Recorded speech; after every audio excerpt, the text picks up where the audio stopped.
নমস্কাৰ সকলোকে কি খবৰ আপোনালোকৰ আশা কৰোঁ সকলোৰে ভাল আৰু ভাস্বতী ব্লগৰ অন্য এটি ভিডিঅ'লৈ সকলোকে স্বাগতম জনাইছোঁ আৰু আজি মই আপোনালোকক এটা বস্তু দেখুৱাবৰ কাৰণে এই ভিডিঅ'টি আৰম্ভ কৰিছোঁ তাৰ মানে ৰসৰাজ লক্ষ্মীনাথ বেজবৰুৱাদেৱৰ দ্বাৰা ৰচিত বুঢ়ী আইৰ সাধু পুথিখনৰ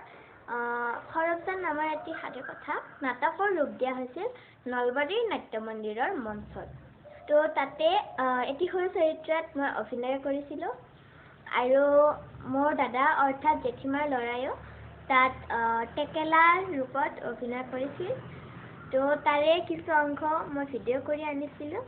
তো তাকে আপোনালোকক আগবঢ়াইছোঁ আপোনালোকে কেনে পায় জনাবলৈ নাপাহৰিব তো ব'লক চাওঁ বহুতো বছৰ পুৰণি কথা তেতিয়া দেশখন ৰজাই শাসন কৰিছিল আৰু বৰজাসকলে খেতি বাতি কৰি জীৱন জীয়াইছিল ফলে মূলে মাছে পুঠিয়ে গোটেই নদী আছিল দেহাৰ খাটনি আছিল কিন্তু কাৰো মনত অসন্তোষ নাছিল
তেতিয়া এই নাটখন নাট্য মন্দিৰত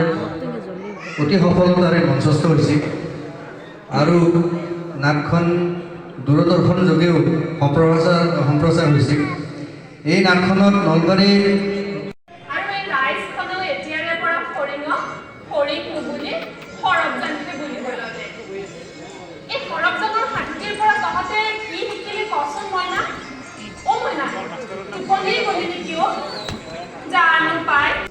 পুষ্পাঞ্জলি বৰ্মন